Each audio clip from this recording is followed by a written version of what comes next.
Okay, good afternoon, everyone, and welcome to our second study this morning in the Bible School on the study in Atonement, part 2. So, today we're going to study something very particular, which is the cultural influences and its effect on the study of atonement. How different cultural influences formed different concepts. What you need to understand when we look at the atonement is that atonement theories didn't just happen in a vacuum. People do like they do with eschatology. Those in the modern time try and interpret an Hebraic book with a particular context and background for themselves in the modern time, and they miss it by a mile. But the point is, the culture, the environment, and the philosophies of the day is what's being used to interpret the scriptures. And so it also happened when it came to atonement theories. Everybody interprets it in the light of their own time, and that's why we have the development and series of these theories. And therefore, in order to be academically honest and theologically correct, we have to stop and look into how cultural views influence the understanding of atonement. And I think the most important is whether our understanding is culturally influenced or whether it goes back or reverts to the original Hebraic intent. So, as a deeper understanding or disclaimer, if you will, about this study, I'm going to again repeat myself in what I said in the previous session. No one within the church seriously disputes the claim that God's great act through His Son Jesus Christ has saved us. We're not questioning salvation through Christ.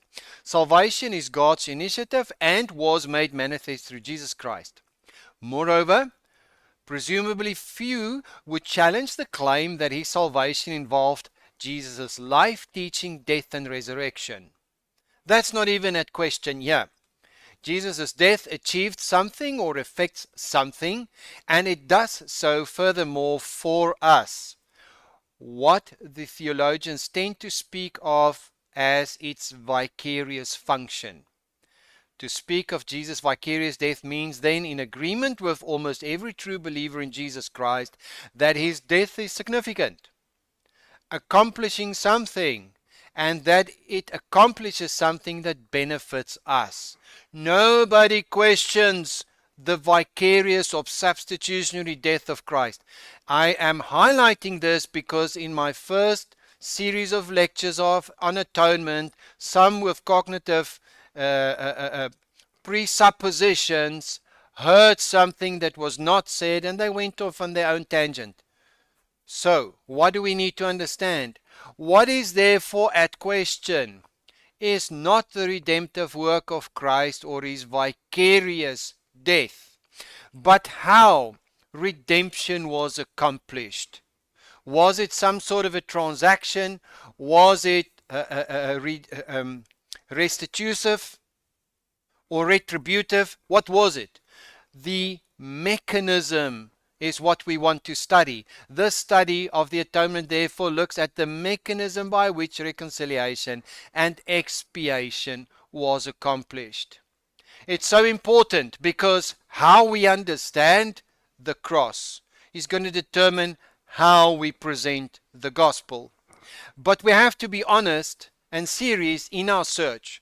And that's why we bring in today the different cultural influences. And what I'm going to do for you, we are going to look at the various atonement theories. And to your astonishment, you'll find I spoke about 10 theories. Those are the major accepted ones, but there are much more of them. And they develop over time within the context of the culture.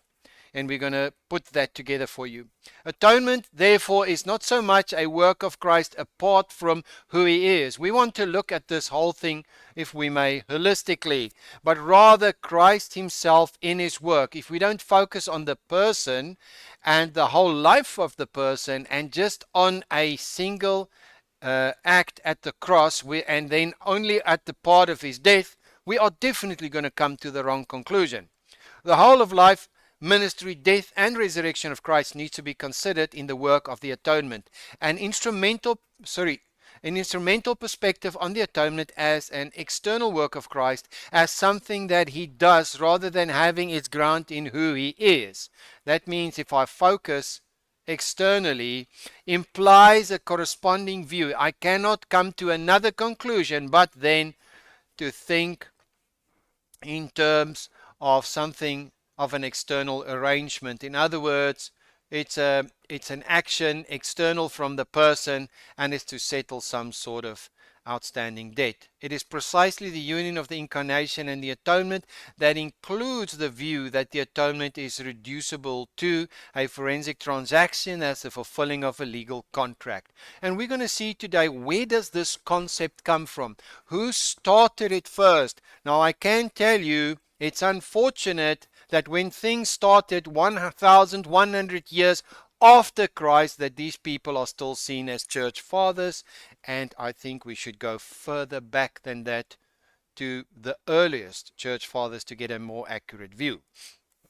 Now, just for revision, we looked previously at the following.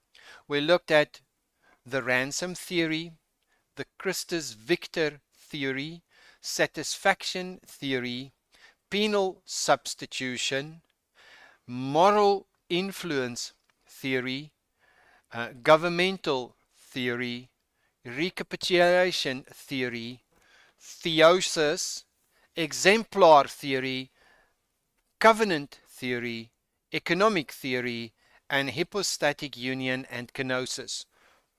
Why would I even go through the whole list and make the effort to remind you of them? Simply because these atonement theories were brought forth by real Christians loving the Lord, filled with the Spirit, who were searching the Bible to get to a deeper understanding of the mechanism of how the vicarious death of Christ achieved our salvation, deliverance from sin, and the new birth.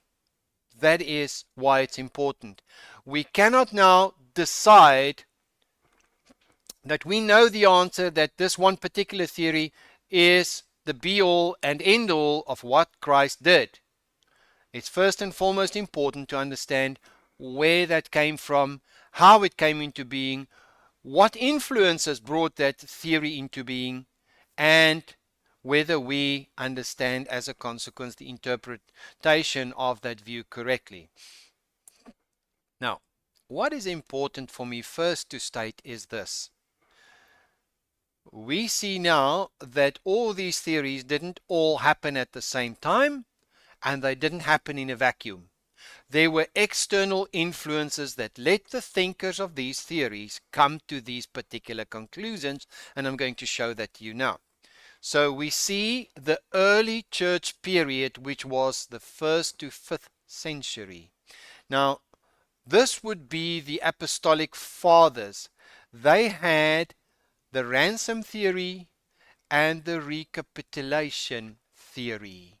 The ransom theory involving particularly a model of the Exodus, like the Israelites coming out of Egypt. Okay. Then, in the 3rd century came Origen, and he developed the moral influence theory. Now, I'm not going to go through all the description. I've done that before, and I invite you to please go and read the quick summary that I gave there. Again, folks, this is obviously not a full definition of that particular theory. It's just to give you a broad strokes idea. So, Origen came up with the moral influence theory. What is the point? It's the 3rd century. Then we go to the 4th and 5th century. Now comes Augustine. And he's a man that first developed some concept of satisfaction. It was not the satisfaction theory that we find with Anselm. He's going to pick up on Augustine's idea. And then he also came up with the first principles of something called the ransom theory. So he picked up that from the early church fathers, but he gave another interesting interpretation to the ransom theory, and he combined these ideas. What is very important to understand is that he developed his satisfaction and ransom ideas out of a Hellenistic philosophical worldview. And I'm going to explain that just shortly. Then we have also in the 4th to 5th century Gregory of Nyssa, who developed the Christus Victor theory. Okay? Now, we go on quite a number of years, or in terms of our natural human history, and we get now to the 11th century, because it was a little bit of a silent few years in between. And up comes Mr. Anselm of Canterbury. Now, he developed something called the satisfaction theory, and I've actually got his book called Cur des Homo, Why God Became Man. And it is written in the form of a dialogue. And Anselm obviously was trying to refute the theories of some of his contenders, and he developed something known to us today as the satisfaction theory, which we will further define later. Now, in the 12th to 13th century, we have Peter Abelard, who developed the moral influence theory. Now, guys, you have to understand that we cannot now stand here and claim all these people are not Christians. That's ridiculous. Okay?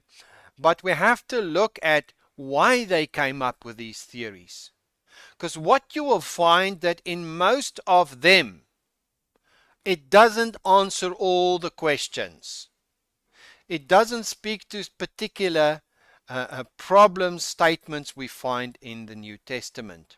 Further, after Peter Abelard's theory, we now go on to the 13th century and come to Thomas Aquinas, who developed the development of satisfaction theory. Now, obviously, he picked up the ball and he developed the theory further.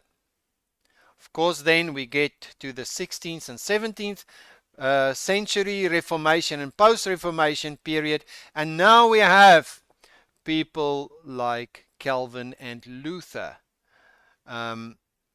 who started with the concept of penal substitutionary atonement. You have to understand that this theory is one that was built from other theories, but it has an historical development from about the 11th century. Now, I know there are guys who tell you, no, it's a concept that comes from way back. Well, I've also studied the history. I've made a tremendous effort to go as far back as I can, but I would rather say this way, that the whole developed concept of penal substitutionary atonement started here.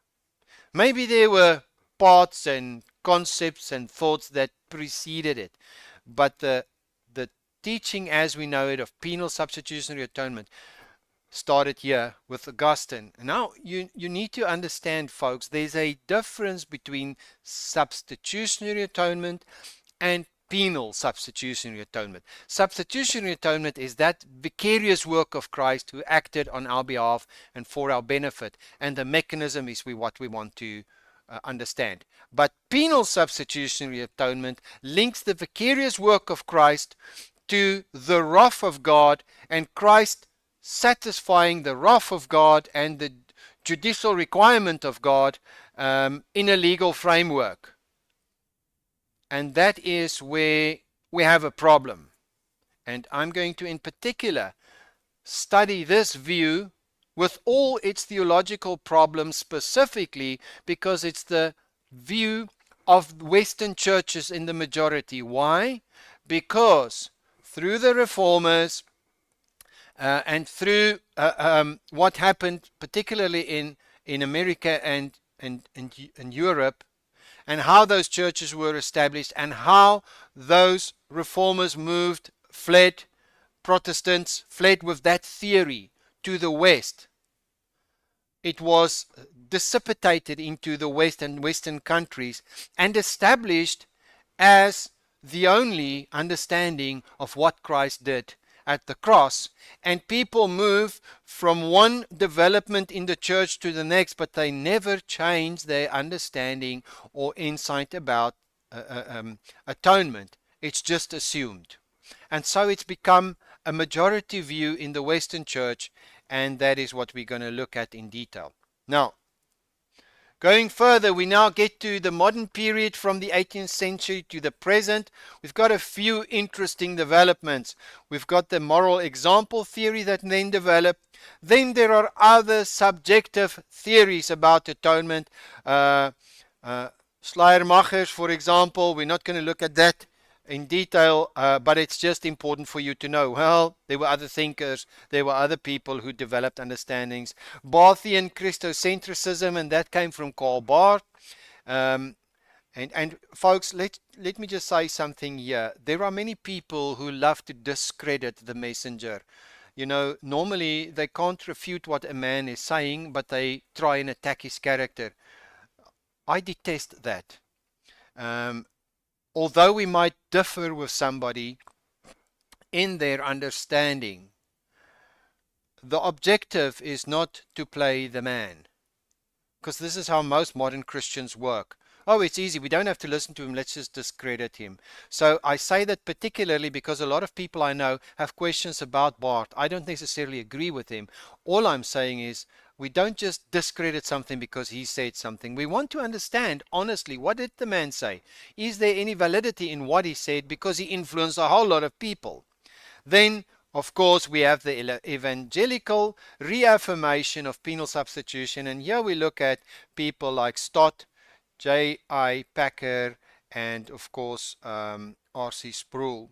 These are people, what they call them, the Neo-Calvinists, who are now laying a very strong emphasis on that, and as a matter of fact I find them quite militant about that view. Then, going further, we have postmodern and contextual theories, and then we have the non-violent theories. Now you can of course imagine that under these subsets in the modern time we have again a whole branched out number of views. What I'm trying to show you here is there is a development, and it's not the same in every age. But I would like to know why. How does it work? Do people discover new texts? Do they get better dictionaries? What is happening that they change their view and understanding so readily and rapidly about the atonement? Well, just to make a point, as I said to you, let's just hone in quickly on the one that the West loves in particular, which is the penal substitutionary atonement, or the reaffirmed theory of penal substitution. And as you can see, I've again went into the subcategories of that theory to show you how it was compiled. And it was compiled over different centuries, but with a particular philosophical and cultural influence.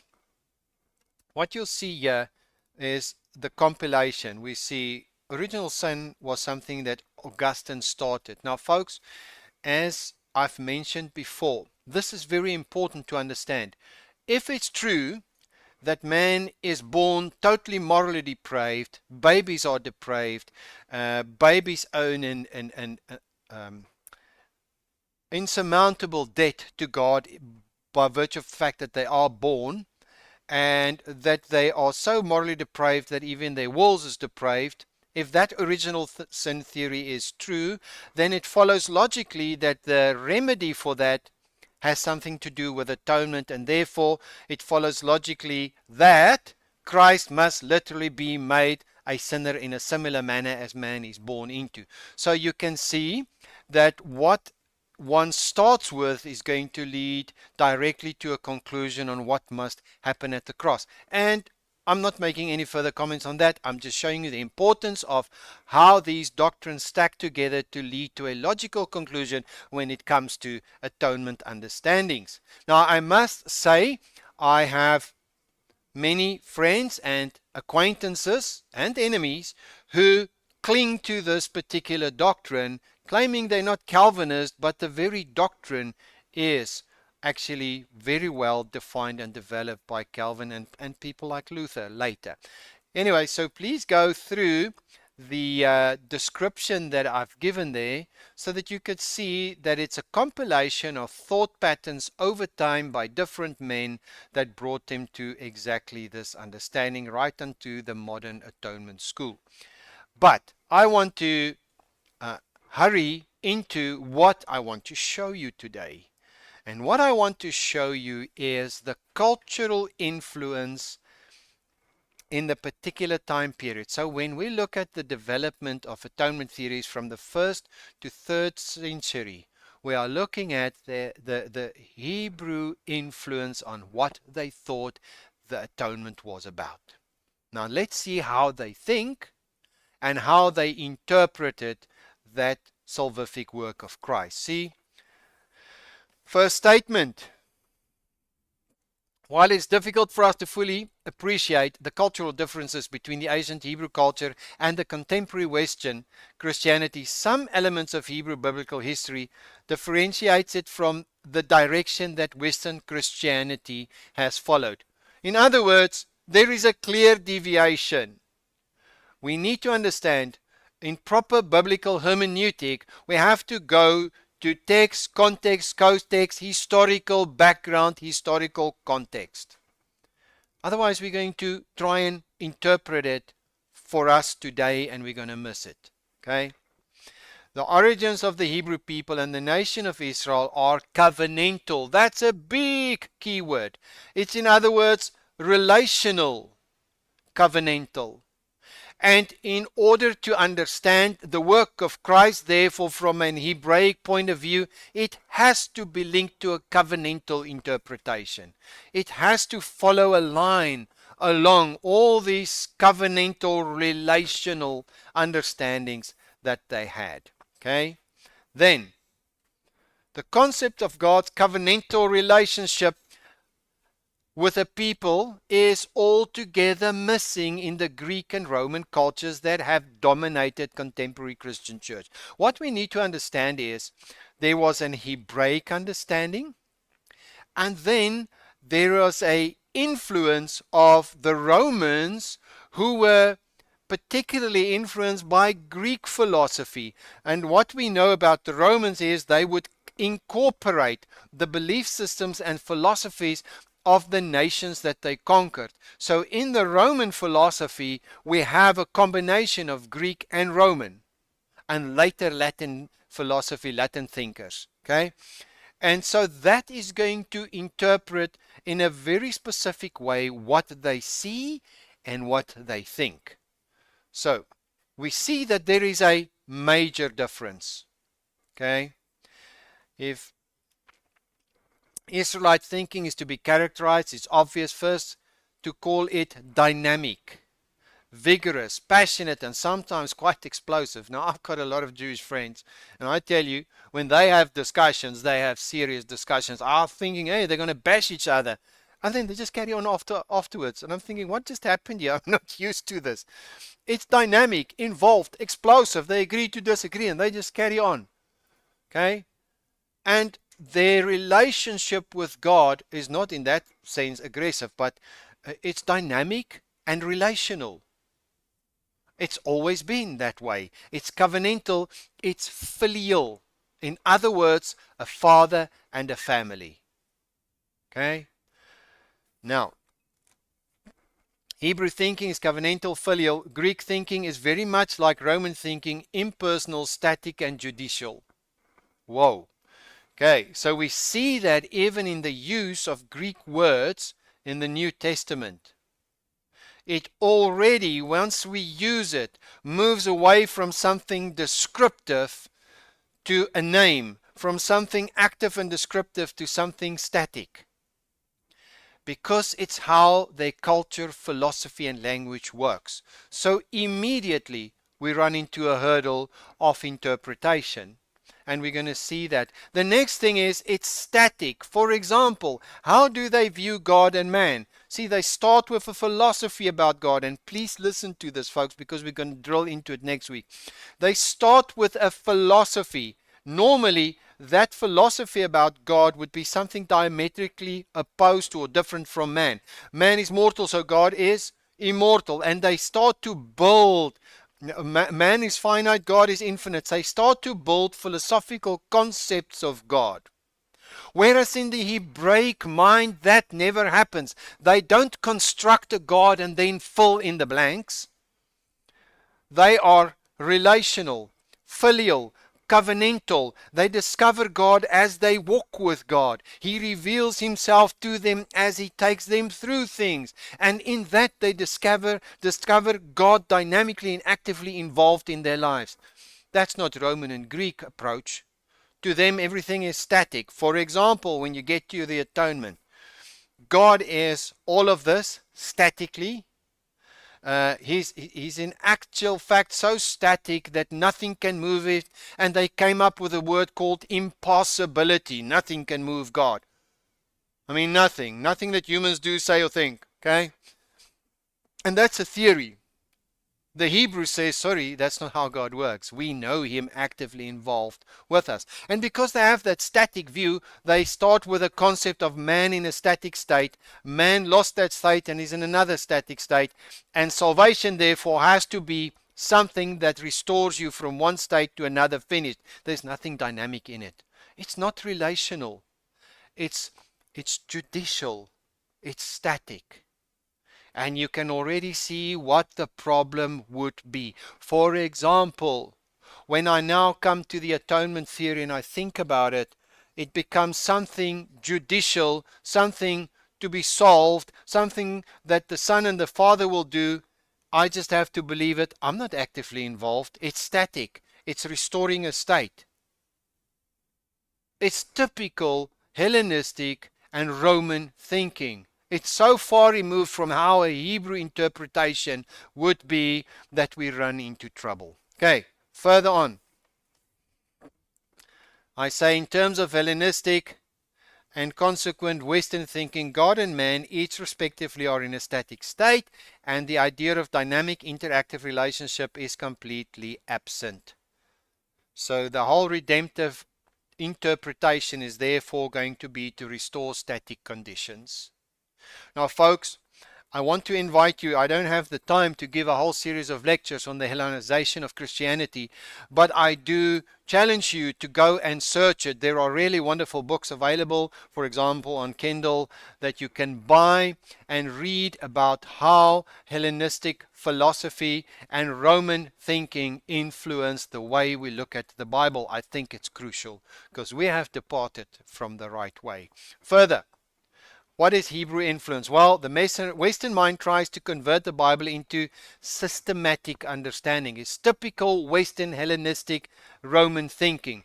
We work out systems because if I've worked out the system, I withdraw myself from it. It's an whole intellectual exercise and it's systematic. So I figured it out, right?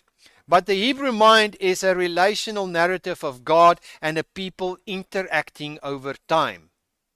You see, the person is directly involved. The other one is just the intellect, an exercise and a system that I've worked out. And isn't that exactly what our faith has been reduced to because of our inheritance of a way of thinking that we never think about?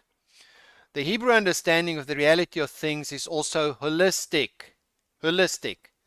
including all of creation. Now, there's a problem, okay? This is important in the interpretation of the work of Christ, since full redemption must include the restoration of the whole created order. You see, when we reduce it to a judicial action, when we reduce it to something static, and when we reduce it to something only applicable personally, only for an elect few, then what's happening? It's transactional and judicial, and it is limited to only a punishment, a particular penal substitutionary atonement. The only thing that's focused on is the punishment, which we will investigate. It's just the punishment that counts. The life, the resurrection, and the restoration of all things through atonement is not considered. And there's already a big problem. It means if I only have a theory that focuses in on one particular aspect, I only have a theory. It doesn't address the whole complexity of issues. Then, Hebraic thinking is deeply embedded in the Jewish tradition, and it says it basically is defined as follows as a consequence. It's a holistic view, life and spirituality as a unified whole. It doesn't separate nature and our environment from the man. That's Greek thinking, Roman thinking. It's covenantal relationship, okay? And the sacrificial system is as a consequence viewed as a system that maintains relationship. Because as we will see in the study of the Levitical sacrificial system, there's an emphasis on the cleansing, purification, and sanctification of blood to maintain relationship. And that idea should be carried forward when we get to Christ. Now, there's a collective focus, whereas in the Hellenistic and Roman view, it's very, very individualistic. We think about, I'm saved. And that's why the church has gone passive as far as reaching out and influencing others and their society is concerned. Further, the Hebraic thinking is action orientated. In other words, there is actual participation. Now think about this, folks. I'll just run ahead a little bit of myself. If we look at a substitutionary system, for example, focusing in on Yom Kippur, we'll see that that sacrifice was never participated in. They never ate of it. They never participated in it. Okay? But when we get to the interpretation of an Exodus and a Passover meal, you see that those who were led out also had to participate. That's typical. It's a participatory salvation. It's not something static outside of myself, judicial and legal and static, which I merely have to agree with as a systematic way of thinking. It has to have a physical effect and there has to be a personal participation in it. Okay, and that should already point us in the direction of the Hebraic interpretation of the atonement. Now, let's go further. Now we get to the Romans. Why is it important? Because they are definitely going to have an effect on how we understand atonement. And guys, I mean, we live in this country where this country is still governed by the principles of Roman law. Very interesting. Don't tell me they don't have an effect. Don't tell me their philosophies don't have an effect. Don't tell me the Greek philosophy don't have an effect on modern times. It changed history. And it, as a consequence, also changed the interpretation of the Bible. Further, let's just mention it quickly. I'm just going to rush through these. There are a few thinkers in Roman influence that actually came from the Greeks. Okay? As I said to you, the Romans assimilated the Greek philosophy into their understanding and worldview because that's typically how they functioned. So we have Stoicism and particularly Mr. Aurelius and Epictetus. Okay, we have those things which is a belief in a rational or orderly universe governed by divine reason. Can you see? Okay, here comes our mindset. Oh, let's figure it out. Let's order it together. Let's make it systematic, and that's how it works. We just need to find the principles, and that's exactly how people want to view atonement. Let's just get to the rules. Okay, should make you think. Then Epicureanism. Okay, that was the pursuit of pleasure and the avoidance of fear and pain. It's just important to know. Then, because I think that has influenced how people think about the Bible and the gain of pleasure and success. Then we have Platonism and New Platonism. Now this is important because why? You see, early Christian theologians such as Augustine were deeply influenced by Platonic and Neoplatonic thought. And what was that? Well, it's the existence of an eternal transcendent realm of forms and ideas. It's also the idea of the soul's immortality. Now you need to listen, folks, because it leaves us with a lot of questions, and I think it's not the purpose of this series to address that, but we're asking questions, okay? Because Mr. Augustine, it is said in history that he struggled with the first time he read the Bible, because we are told that for 11 years he was involved in Manichaeism, and I believe afterwards he returned to that philosophical approach in life.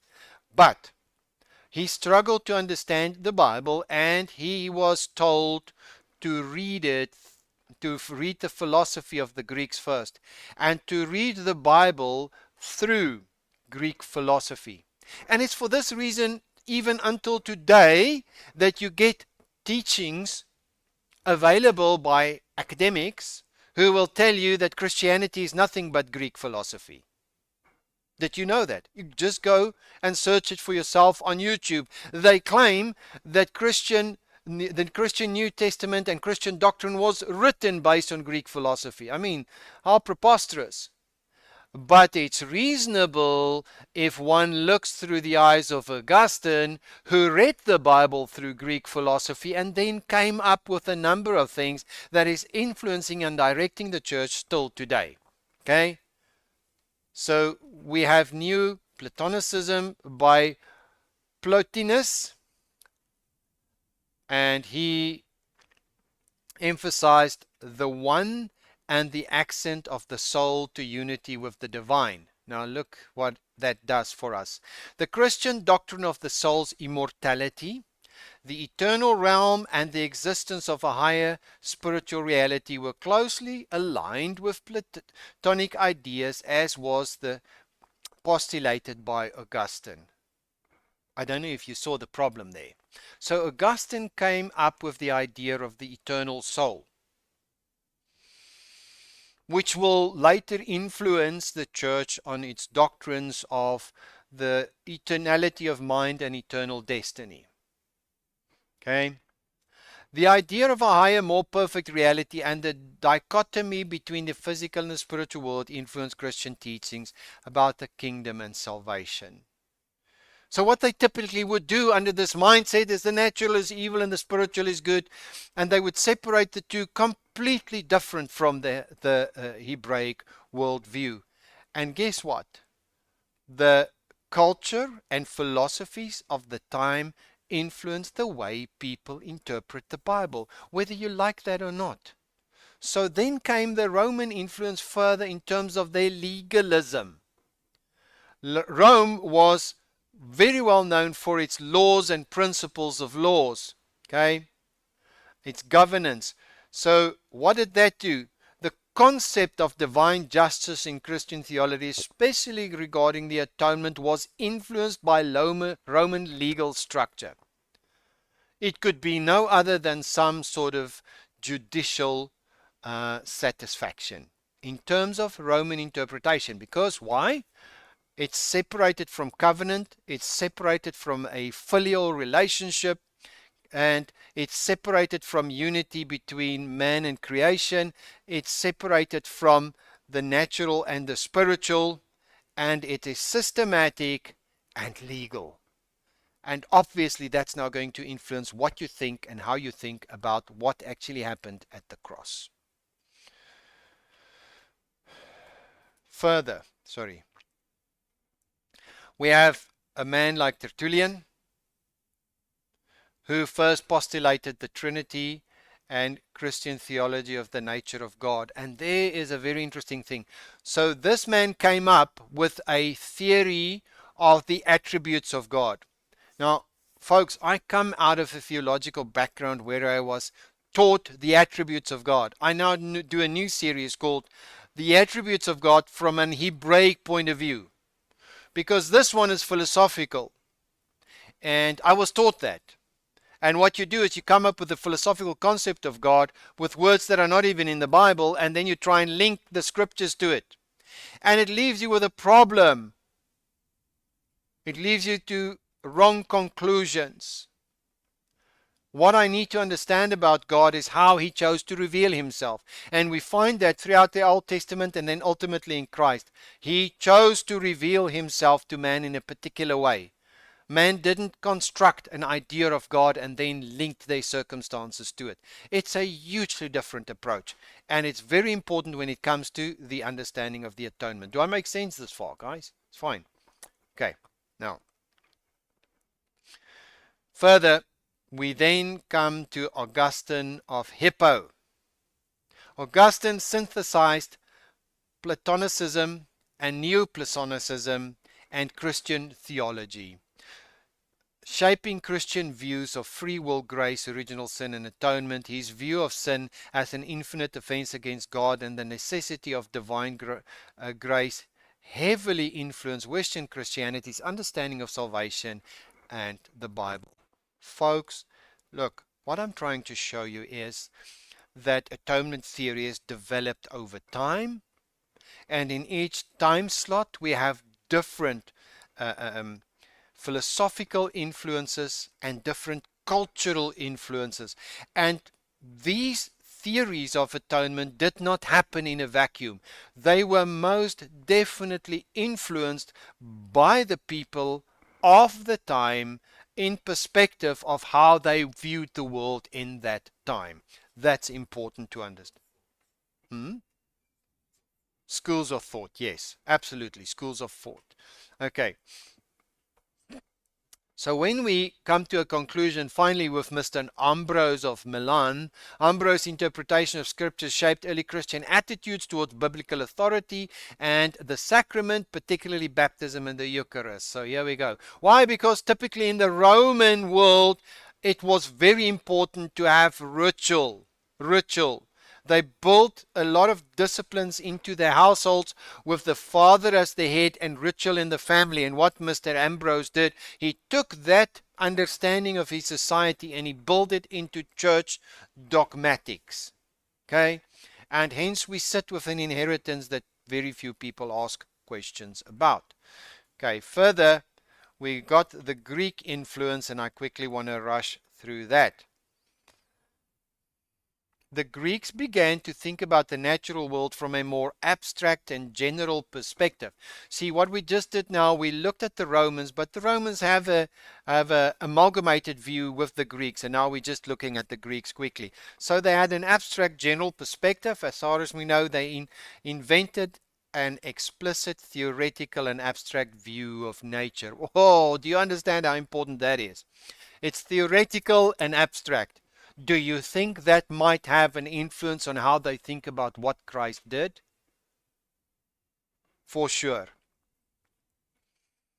Further, what we find now is that Plato, in which the knowledge of the material world gained by the senses of no account, but true wisdom residing is in a disembodied reason, contemplating the immaterial and the permanent truths. And I mean, basically what he did here is he detached him from the observances in the natural, separate the natural from the spiritual, and then went into these philosophies of what he would call disembodied reason. Okay? So this is now important. The Greeks lay in their viewing knowledge. The genius of the Greeks lay in their viewing knowledge abstractly and theoretically. Isn't that is precisely what happens with an Hellenistic view in terms of what we look at when we look at the word of Christ, the work of Christ? And we can see that in the theories that developed under these cultural influences. It's abstract and theoretical. And to be honest, folks, for me, that was my initial problem coming from the background where I came from. I started with a study on Christology years ago. As I said to you, I've developed now, it's actually more than 50 lectures just on the centrality of Christ. And what I discovered there was a God that revealed himself completely different than what we previously had theorized. In Christ, God showed his heart. Okay? It's not just in what he did at the cross, but in who he is. He is God in the flesh. That should change my understanding completely about the heart of God towards humanity. And then in the Christology, I discovered the desire of the Lord to reconcile himself with man by him taking the initiative and bringing us into relationship. And this perfectly coincided with the Hebraic understanding of a filial covenantal relationship. And I started to get a problem and a grievance with a misrepresentation of a wrathful, angry God who himself killed his son and poured out his wrath on his son at the cross. And as a matter of fact, we're going to investigate that. And every single proof text that was used to prove that, and every claim, and see whether there's even an indication in the sacrificial system of the Old Testament that points to a sacrifice to appease wrath. And to your surprise, you'll discover none. But we'll get there. Anyway, I'm running ahead of myself. Further, we see the influence now of this Roman Hellenistic way of thinking on the atonement, and that's what I quickly want to do. So the legalistic understanding is this: Roman thought views atonement through the lens of law and justice. Okay? Justice and punishment. Atonement is often understood as satisfying the requirement of justice. The death of Jesus can be seen as a legal penalty paid to satisfy divine wrath. Where does that thinking come from? Well, right there you have it. In the system, in that society, in that time period, because when did this penal substitutionary atonement idea develop? And from which basis did it develop? And from whose philosophy? Guys, I think what I'm trying to show you, look, quite frankly, you don't have to agree. Just think with me and study with me. Do you want to build a theory of the salvation, the salvific work, and the vicarious work of Christ based on unchristian philosophies? Do you want to start with philosophy and then come to a conclusion about what was done? So in other words, I must get my wisdom from outside the Bible? Anyway. So individual responsibility, the individualistic approach in Roman thinking places strong emphasis on the individual responsibility and accountability. Atonement is often seen as addressing the guilt and punishment due to the individual sin. It's not viewed in the bigger lens of total restoration of peoples and creation. Okay? So the legal status of the individual is emphasized in a legalistic system, and as a consequence, what is important is for those who subscribe to this particular approach of atonement, the fact of the matter is, I'm legally in right standing. I have legal grounds. Not relational, legal. Now there are some who claim that it's judicial and is restorative and restitutive. I beg to differ, and we'll see that in the study.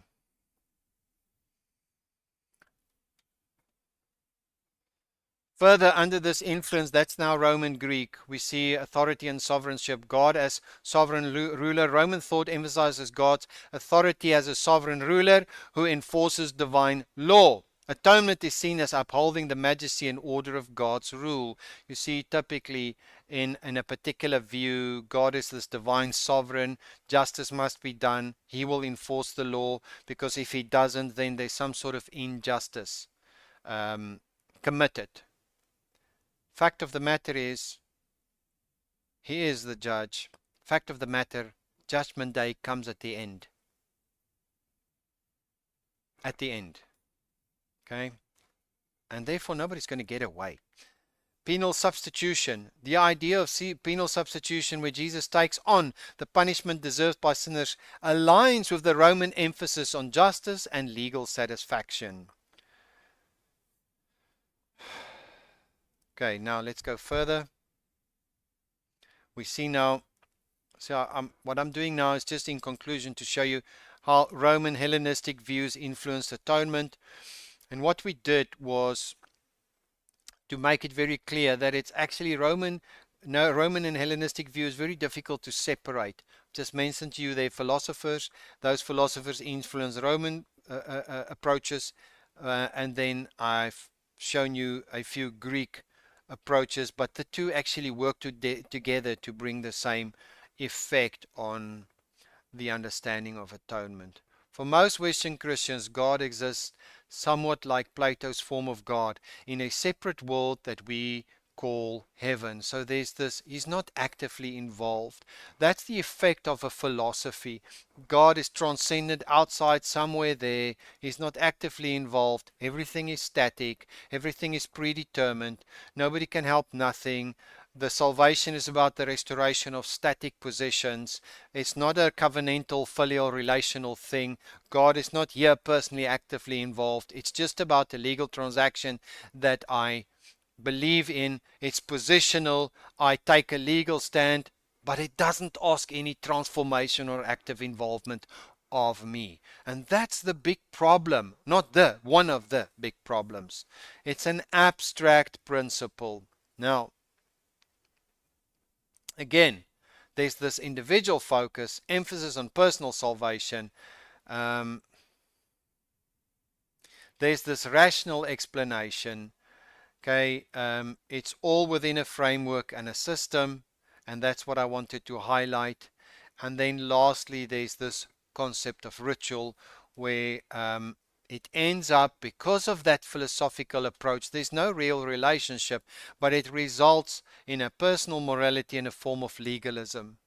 You see, folks, what I'm trying to show you in terms of the interpretive view, we can come to different conclusions about the mechanism of salvation. But that mechanism and understanding of salvation will have a direct impact on me. Okay? If I understand it in an Hellenistic and Roman worldview, it will result in a mental agreement of a system, a systematic thought pattern, and a legal stand, and it will result in an external form of personal morality and legalism. I will act the act, but there's no life connection. Because to me, because I have that worldview, it's not covenantal, it's not filial, it's not relational. It doesn't ask for my active participation. As a matter of fact, to be true, I've counseled many people over the years since '89, and I can tell you one thing that I found. Every time people have this particular view of atonement, they don't need to live the Christian life because they have a legal position. Whatever happens, don't worry, folks, it's paid for yesterday, today, and forever. Because I just fall back on a legal stand. That's not relational, and it's deadly. It doesn't lead to transformation of the individual. Anyway, we're going to drill into a lot of problems about misunderstandings on the atonement. What I wanted to highlight, in order to be honest and theologically correct, we can't just, number one, assume we understand the mechanism of the salvation. We have to be honest and say, well, there are many that developed over time. We have to be honest and say, well, cultural, philosophical influences and belief systems influence the interpretation of the mechanism of salvation. We have to be honest to see that the Hellenistic and Roman worldviews had the major impact on Western society's understanding of the Bible. For that reason, there was in recent years such a big move to Hebraic roots, Hebraic understanding, not Hebrew roots movement, because we don't believe in that, but getting things into its Hebraic context. And I'm not talking modern Hebrew, because the modern Hebrew language has nothing to do with ancient Hebrew and ancient Hebrew culture. Okay? We've got to understand that also. By just speaking modern Hebrew doesn't mean you understand ancient Hebrew, and there are many scholars who would echo that thought. Anyway, so we got to go back there. We got to go back to the context. We've got to go back to what was initially understood. And then we will study the book of Leviticus. We will study all the New Testament writings on the sacrifices. We will study what the New Testament writers and apostles said, and then ultimately we'll study what Jesus said. And that should bring us to a much more accurate understanding of what this atoning work was about. Again, let me emphasize it, folks. Nobody questions the vicarious death of Christ. We want to understand, but Lord, how, what happened that I can walk free and my sins cleansed. Amen. Thank you.